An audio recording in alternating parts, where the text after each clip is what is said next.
एक है तो सेफ है, एक है तो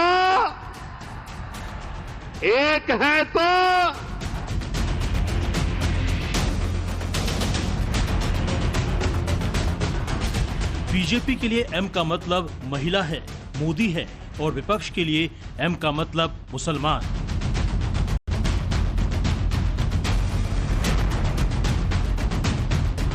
बीजेपी के एम के मायने विकास है, हिंदुओं की सुरक्षा है, और विपक्ष का एम वाला एजेंडा सिर्फ वोटों के लिए है।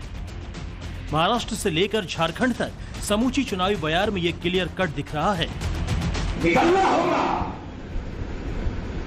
बाहर आना होगा, बतलाना होगा कि हम मरे नहीं हैं, जिंदा है वही।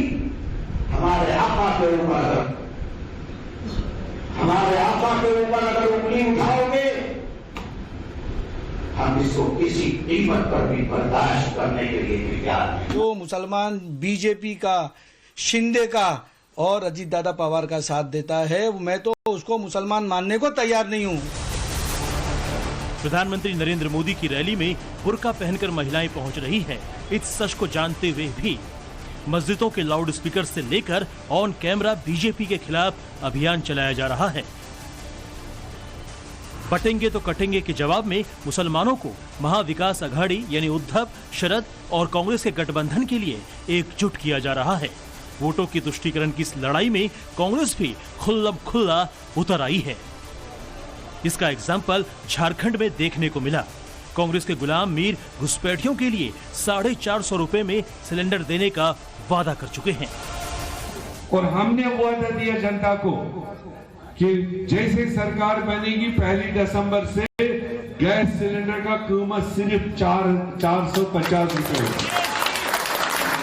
ये आम जनता, ना उसमें हिंदू देखा जाएगा, ना मुसलमान देखा जाएगा, न घुसपैठिया देखा जाएगा, तो न कोई और चीज देखा जाएगा।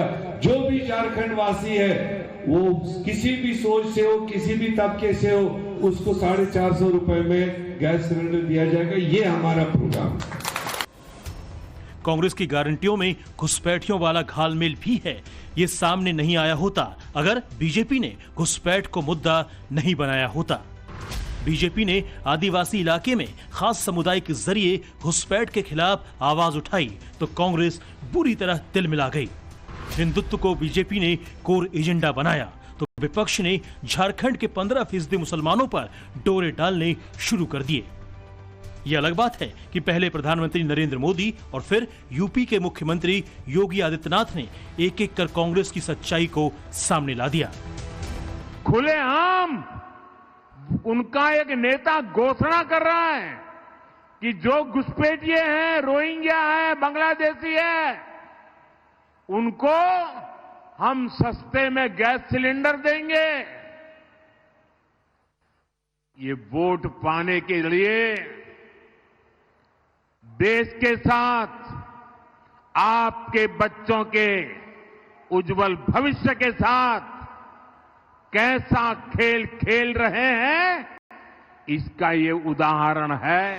अभी कांग्रेस के कोई एक प्रभारी आए थे, वो कह रहे थे सरकार आएगी तो सिलेंडर देंगे। अरे जब तुम्हारी सरकार थी तब क्या कर रहे थे? तब क्यों नहीं दिया? और वो तो कहता है, क्या कह रहा है, यानी हिंदू को भी देंगे, मुसलमान को भी देंगे और घुसपैठियों को भी देंगे। अब यहाँ के जनजातीय बंधुओं का अधिकार घुसपैठियों को क्यों देंगे? भाजपा इस बात को कह सकती है कि योजना का लाभ जनजाति को मिलेगा, झारखंड वासियों को मिलेगा, घुसपैठी को नहीं मिलेगा। बीजेपी गुलाम मीर के खिलाफ चुनाव आयोग की चौखट तक पहुंच गई। चुनाव आचार संहिता का उल्लंघन बताते हुए गुलाम मीर को घुसपैठियों की तरह ही झारखंड से बाहर रखने की मांग कर दी। सवाल उठाए गए कि देश की आबादी के हक पर घुसपैठियों को किस मंशा के साथ रियायत देंगे। गुलाम मीर सफाई में अपने बयान में कुछ भी गलत नहीं बताते, लेकिन झारखंड की मुस्लिम जनता उनसे इत्तेफाक नहीं रखती। इस तरह का बात एकदम गलत है। यहाँ पर किसी का या घुसपैठिया कहाँ से आया, या हिंदू कहाँ से आया, मुस्लिम कहाँ से आया, आपको देना है तो 450 में सबको दीजिए। है ना। अगर आपका गलती से बात अगर बोल दिए तो आपको सर्वजनीन माफी मांगना चाहिए। ये जो बयान जो दिए हैं बहुत गलत है। घुसपैठी की तरफ कहते हैं घुसपैठी है नहीं, या फिर कहते हैं घुसपैठी को भी देंगे, ये तो समझ से बाहर की बात होती है। गुलाम मीर साहब का जो बयान है वो गलत है। देना ही है तो पूरा झारखंड के वासियों को देना है। हमारे झारखंड के जो है उनको मिलना चाहिए 450 रुपए में, बाहरी को नहीं मिलना चाहिए। और इसके लिए सरकार अपना ये करे, कौन झारखंडी है और कौन बाहर के लोग हैं। झारखंड का मुसलमान चुनाव में किधर जाएगा ये बात का विषय है, लेकिन ऑन कैमरा घुसपैठियों को बढ़ावा दिए जाने का समर्थन नहीं करता। मगर फिर भी बीजेपी को रोकने के लिए विपक्ष के अपने फॉर्मूले हैं। उनके एजेंडे में मुसलमान है, घुसपैठिए भी हैं, जाति वाला एक्सपेरिमेंट है तो संविधान वाला नैरेटिव भी है। इन सब के अलावा प्रधानमंत्री नरेंद्र मोदी पर पर्सनल कमेंट भी है, जिसमें राहुल गांधी फिलहाल बिल्कुल भी पीछे नहीं है। नरेंद्र मोदी जी का मेमोरी लॉस हो गया, ये कभी नहीं बताएंगे, सवाल नहीं उठता। आप देखना, आज शाम को टीवी देखना, कहेंगे मोदी जी की मेमोरी तो बड़ी जबरदस्त है। वो एक बार कुछ सुन लेते हैं तो 70 साल के लिए वो उसको भूलते नहीं है। और फिर उसमें जोड़ देंगे जब वो छोटे थे, झील में जाके वो मगरमच्छ से लड़े थे और मगरमच्छ को उन्होंने डुबाया। मगर जब गंगा जी में जाते हैं तो लगता है कि तैरना नहीं जानते हैं। तो सवाल यह है, जब झारखंड में आदिवासियों के हक की बात हो रही है, तब महाराष्ट्र में मराठी अस्मिता का मुद्दा टॉप पर है। तब क्या विपक्ष का मुस्लिम कार्ड काम कर पाएगा? क्या इस तरह के प्रलोभनों के जरिए कांग्रेस वोट पा सकेगी? और क्या ये कोशिश बटोगे तो कटोगे के जवाब में एक मुश्त मुस्लिम वोट पाने की है? ये सवाल हमने महाराष्ट्र की जनता से भी जानने की कोशिश की। सुनिए क्या जवाब आया। सिलेंडर तो क्या उनको 1 इंच भी देना नहीं चाहिए, 1 इंच भी देना नहीं चाहिए, क्योंकि वो बाहर के लोग हैं। पहले हम आपस के ही लोग को सुविधा नहीं मिल पा रही है तो घुसपैठियों को क्यों दें हम? ये घुसपैठिया सरकार डिसाइड करेगी। रियल में घुसपैठिया है तो उसको कैसा दे सकती है? दे ही नहीं सकती है ना। लेकिन ये एक जुमला बनाया जा रहा है कि घुसपैठिया है, लड़ाने के लिए है। आपस में लड़ना नहीं चाहिए और हर इंसान को अपना मत देना चाहिए। जहाँ हमको जरूरत है वहाँ तो मिलता ही नहीं भाई। हम तो बम्बई में रहने वाले हैं, अब झारखंड तो गए नहीं, महाराष्ट्र में रहने वाले हैं। महाराष्ट्र में हमको सस्ता चाहिए, अपने हमारे बाल बच्चे यहाँ रहते हैं, हमको हमारा सस्ता यहाँ चाहिए। हम झारखंड को लेकर क्यों चले? वहाँ पर कौन है और वो आते कैसे? आपके घर में मैं बिना आपकी इजाजत के आ जाऊंगा? आ पाऊंगा नहीं ना। तो पहले उसको रोकना चाहिए ना, बाद में ये बात करें। कौन आता है नहीं आता है, गैर कानूनी है, ठीक है, उसको नहीं होना चाहिए। महाराष्ट्र की सियासत में भी 11% मुसलमानों का वोट पाने के लिए तमाम जतन किए जा रहे हैं। ऑफ कैमरा महाविकास अघाड़ी उलेमाओं की शर्तों पर ऑफ कैमरा हामी भर रहा है तो मस्जिदों से समर्थन भी मिल रहा है। बीजेपी का दावा है कि बटेंगे तो कटेंगे, हिंदुओं को जोड़ने के लिए उनका नारा भर है। लेकिन असल में बंटवारे की राजनीति कांग्रेस की देन है और उसी पर अमल कर रहे हैं उसके नेता। इनकी स्थिति इतनी खराब है और इनकी सोच इतनी एंटी नेशनल है, राष्ट्र विरोधी है कि ये वोट के खातिर देश को तो नुकसान पहुंचाते ही हैं, लेकिन घुसपैठियों को भी वोट के लिए आकर्षित करना, उनको प्रलोभन देना या उनको अपील करना और उनको सुविधाएं देना, ये इसको मैं कहूंगा ये this is a new law in Indian politics.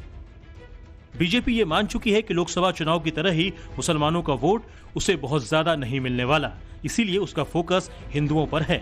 Hindu जाति में ना टूटें, सेफ रहें, इसी फॉर्मूले को ध्यान में रखकर चुनावी रणनीति बनाई गई, जिसकी शुरुआत की योगी आदित्यनाथ ने।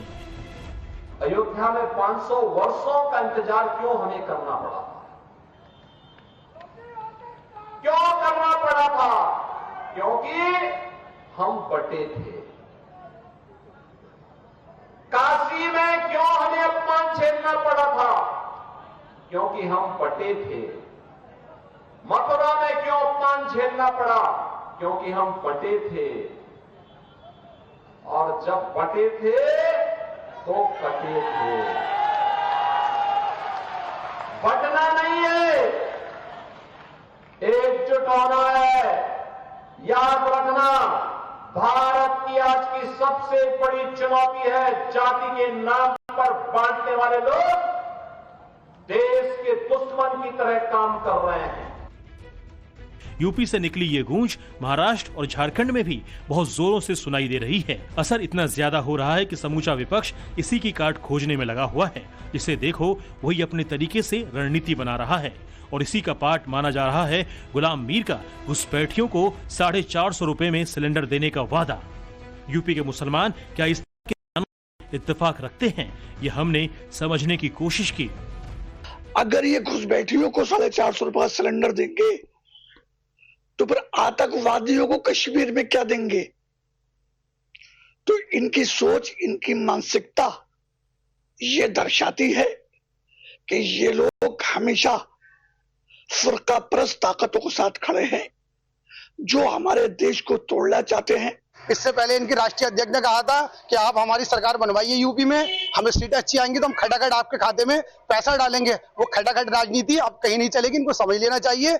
आज के दौर में विकास चाहिए और मुसलमान समझ चुका है कि हर जगह हमारा दुष्टीकरण होता है। हमें डरा के कभी भाजपा से डराते हैं, कभी सपा वाले डराते हैं, कभी कांग्रेस वाले डराते हैं। मुसलमानों का एक एजेंडा बना लिया इन लोगों ने वोट बैंक के लिए। 450 का सिलेंडर देना ही है तो आम जनता को दीजिए ना। घुसपैठियों को 450 का दोगे, आम जनता को कितने का दोगे? ये तो बहुत शर्मनाक बयान है। घुसपैठियों के लिए तो मैं कहता हूँ कि जगह ही ना होनी चाहिए हमारे यहाँ। ये बिल्कुल गलत, सरासर नाकाबिले तारीफ है, ऐसा नहीं होना चाहिए। गलत कह रहे हो, ये वोट की राजनीति के चक्कर में इन्होंने हमें आपस में एक दूसरे का दुश्मन बना रखा है। ये वोट लेके इधर हो जाएंगे, न किसी को 450 का मिलेगा, न किसी को 500 का मिलेगा। सब कुछ रेट इतने का मिल रहा है, इतने का मिलता है। घुसपैठिए तो घुसपैठिए हैं, फिर चाहे हिंदू हो या मुसलमान, मगर कांग्रेस की राजनीति इसी के इर्द गिर्द घूम रही है। लखनऊ की जनता क्या कहती है, जरा ये भी सुनिए।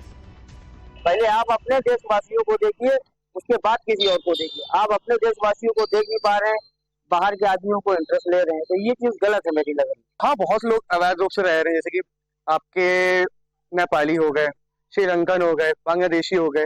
अब उनको भी देना चाह रहे हैं। पहले आप इंडियन को तो दें, उनके उसके बाद उनके बारे में सोचें। सबसे पहले उनको फिर आधार कार्ड बनवाएं, उसके बाद उनको नागरिकता दें, उसके बाद उसके बारे में सोचें। अब घुसपैठियों के कोई सेंस बनता ही नहीं है। इतनी बड़ी हिंदुस्तान की करोड़ों अरबों की आबादी है, उनको तो हम दे नहीं पा रहे, तो घुसपैठियों को कहाँ दे देंगे? तो सरासर गलत बात है ना। घुसपैठियों को उचित नहीं बनता। जो हमारे हिंदुस्तानी भाई बहन है उनको एक्चुअली में मिलना चाहिए था। 450 का हक हम लोगों का है, घुसपैठियों का नहीं है। जैसे कि भूटान के हैं या बांग्लादेश के हैं। चुनाव प्रचार थमने में कुछ घंटे का वक्त बाकी है। को याद रखना है, एक है तो सेफ है, एक है तो